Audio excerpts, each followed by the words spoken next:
ایک بار ہم مسلم کو دوبارہ ٹرائی کرتے ہیں. ہلو جی جی آواز آ ہلو رہی ہے؟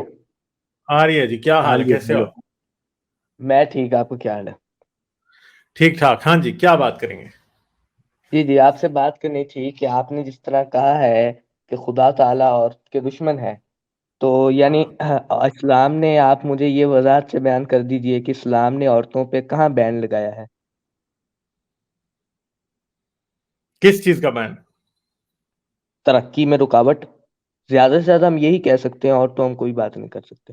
یہ ترقی میں رکاوٹ اگر اسلام کرے گا تو اسلام کو برا کہا جائے گا، ورنہ تو برا نہیں کہا جائے گا. تو آپ کیا سمجھتے ہیں کہ اسلام نے عورت کی ترقی میں کوئی رکاوٹ نہیں لگائی؟ جی نہیں. پھر آپ مجھے اگر بتائیں کہ حجاب والی بات افغانستان. کریں، اگر آپ حجاب والی بات کریں تو جو حجاب ہے، حجاب محض صرف کچھ دیر کے لیے تھا جب وہ قرآن میں حکم آیا ہے کہ جو اور یہودی اور نصرانی جو عورتوں کو چھیڑتے ہیں تو ان کے صرف ایک اور اس کو نشانی بن گئی کہ مسلمان عورت ہے کہ اس کی یہ والی نشانی ہے تو اس کو نہیں چھیڑا جائے گا. ویسے بار یہ کوئی مکمل طور پہ باضابطہ طور پہ ضابطہ حیات نہیں تھا یہ کہاں حجاب. لکھا ہے کہ مدینے میں یہودی اور نصرانی عورتوں کو چھیڑتے تھے؟ یہ جو ہمارے پاس ٹریڈیشنز آتے ہیں. جو ٹریڈیشنز ہیں نا اس بارے میں, وہاں پہ جی جی یہ نہیں لکھا کہ یہودی اور نصرانی. اور یہ آپ کو پتا ہے کہ یہ تو کہاں رسول اللہ کے آخری سالوں کی بات ہے جب پردہ کا حکم ہوا تھا, اور یہودی اور نصرانی تو تھے ہی نہیں اس ٹائم مدینے میں. آپ کے مسلمان خود ہی چھیڑتے تھے عورتوں کو. ٹھیک ہے, اس کی بڑی جی جی. اچھی سی مثال تو حضرت عمر خود ہے نا, جو کہ اپنی بیوی اور حضرت سودا دونوں کو چھیڑتے تھے. اچھا. ٹھیک ہے, ہاں. اور جی دوسری بات یہ ہے کہ آپ سے میں نے یہ پوچھا تھا کہ آپ تو یہ کہہ رہے ہیں کہ پردے کا حکم کچھ دیر کے لیے ہے, مگر مجھے یہ بتائیں کہ کون سے مین اسٹریم ملا حضرات ہیں جو اس بات سے اگری کرتے ہیں جو آپ کہہ رہے ہیں؟ جاوید احمد گاندھی. مین اسٹریم میں تو نہیں آتے جاوید احمد گاندھی نا, نہیں نہ مین وہ اسٹریم میں. اہل سنت. یہ ٹھہرے نا, جاوید احمد گاندھی صاحب کے فالوور بہت کم ہے نا. مجھے بتائیں کہ کون سے جو پاکستان میں اس ٹائم جماعت بریلوی ہیں یا اہل حدیث ہیں یا شیعہ ہیں یا پھر آپ کے جو دیوبندی ہیں دیوبندی. یا یہ سارے کے سارے نہیں مانتے. یہ سب مانتے ہیں کہ پردہ آج بھی فرض ہے. لیکن کوئی ایک دیکھیں بھی, ایون کہ احمدیہ اسلام جو ہے وہ پردے کو ڈینائی نہیں کرتا. لیکن ہم نے تو اطاعت اللہ کی دوسری کرنی ہے، بات ہے رسول کی کرنی ہے، حکم تو اس کا ہے. کہ مجھے یہ بتائیں نا کہ وہ جو اے نبی کی بیویوں اپنے چہروں پہ چادریں لٹکا لیا کرو, جی وہ آیت. جی جی.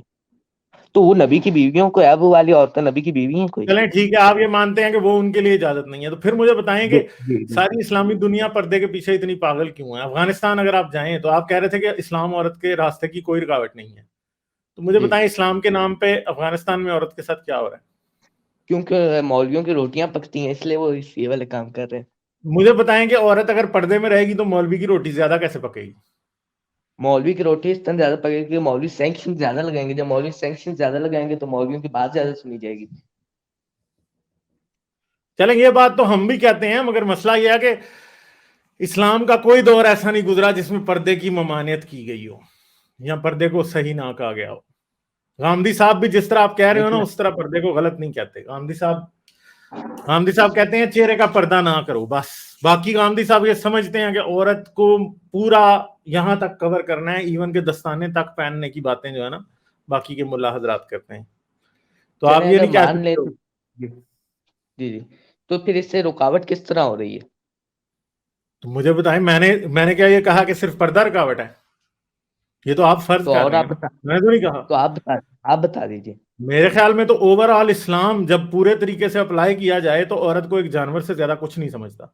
آپ کو صرف یہ بات جو کہ میں نے کہیں بھی نہیں ہے وہ شاید آپ نے فرض کر لیا کہ میں صرف پردے پہ اعتراض کر رہا ہوں. میں پردے پہ اعتراض تو نہیں کر رہا. میں تو اس بات پہ بھی اعتراض کر رہا ہوں کہ اللہ کی اتنی جرت نہیں ہوئی کہ کسی ایک عورت کو پیغمبر بنا دیتا.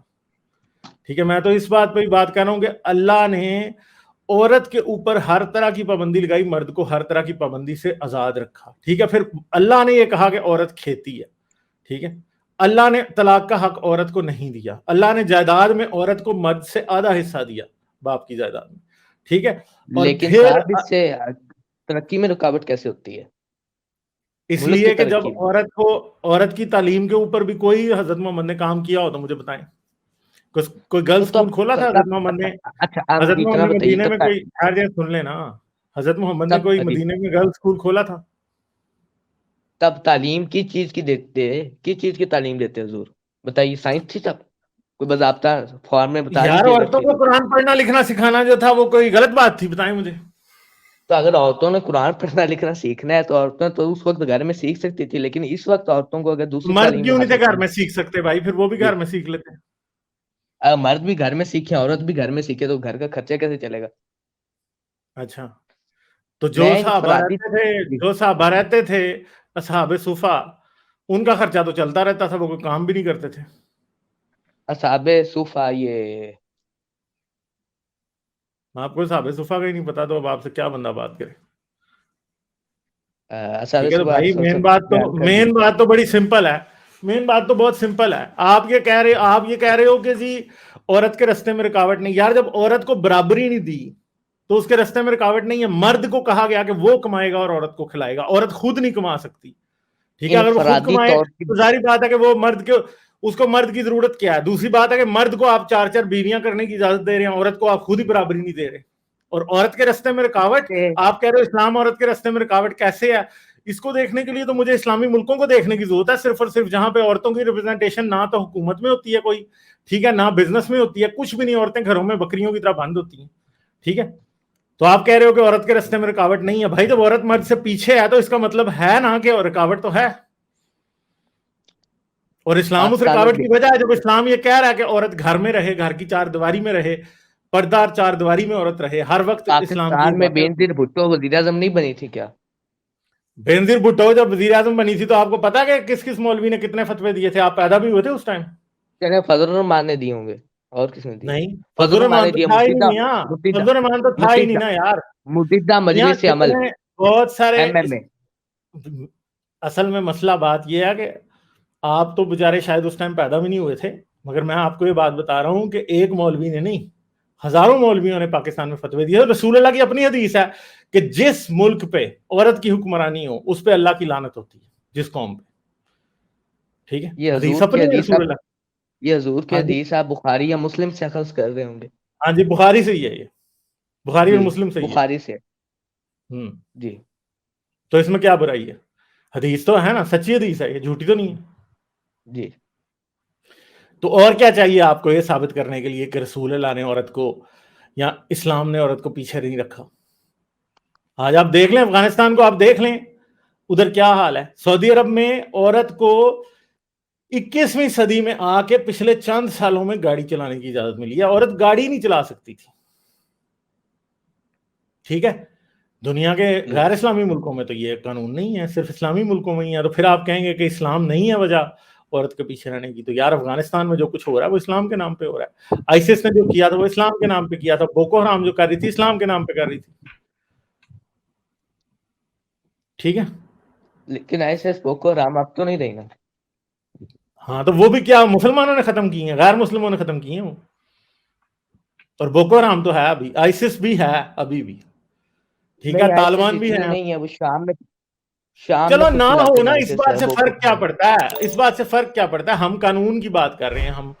ہم ابھی پالیٹکس پہ بات نہیں کر رہے کہ آئیسس کتنی بچی یا کتنی نہیں. وہ ایک الگ بحث ہے، اس کا اس بات سے کوئی تعلق ہی نہیں ہے. ابھی تو مین بات یہ ہے کہ جو کچھ یہ کرتے ہیں وہ اسلامی شریعت کی کتابوں میں حدیث، قرآن، تفسیر، تاریخ، ٹھیک ہے، اور فقہ ان سے ثابت ہے. ٹھیک ہے، حضرت محمد نے مجھے بتائیں حضرت محمد نے لڑکیوں کی ایجوکیشن کا کیا انتظام کیا تھا؟ حضرت فاطمہ کو کیا لکھنا آتا تھا؟ یہ آپ مجھے بتائیں. کیا اس کا حق نہیں بنتا تھا کہ علی کو اگر لکھنا آتا تھا تو اس کو بھی آتا ہوتا؟ نہیں سکھایا. کیوں نہیں سکھایا؟ اسی لیے نہیں سکھایا کہ حضرت محمد تو حضرت محمد کی تو ایسی باتیں حضرت محمد نے یہ کہا ہوا ہے، حدیث بخاری کی ہے کہ میں نے جب جہنم میں دیکھا تو اس میں زیادہ عورتیں تھیں. کیوں تھی؟ کیونکہ اپنے خامنوں کی ناشکری کرتی ہیں. تو اب آپ مجھے بتائیں یہ کہاں سے صحیح بات ہوگی؟ تو کیا مرد اپنی بیویوں کی ناشکری نہیں کرتے؟ تو کیوں وہ ان کی وجہ سے جہنم میں نہیں جائیں گے؟ لکھا کہیں نہیں لکھا. حضرت محمد کا ڈبل سٹینڈرڈ صاف نظر آ رہا ہے. بتائیں آپ. نہیں ہے تو بتائیں پھر آپ. جی جی تو رسول اللہ تو اللہ کی زبان ہی بولتے تھے نا، اپنی مرضی سے تو باتیں نہیں کہتے تھے. اللہ ان کے ذہن میں باتیں ڈالتا تھا. تو اس کا مطلب ہے اللہ ہی جی مساجنسٹ ہے، بات تو ٹھیک ہے. جی چلیں بس یہ آپ سے کوشچن تھا میرا. چلیں ٹھیک ہے، ان باتوں پہ غور کریں. ٹھیک ہے، چلیں، بہت شکریہ. جی تھینک یو. ٹھیک. لائک، شیئر اور سبسکرائب کرنا مت بھولیں. اس کے ساتھ ساتھ آپ میرے چینل کو پیٹریون پر سپورٹ کر سکتے ہیں. پیٹریون کا لنک ویڈیو کی ڈسکرپشن میں ہے.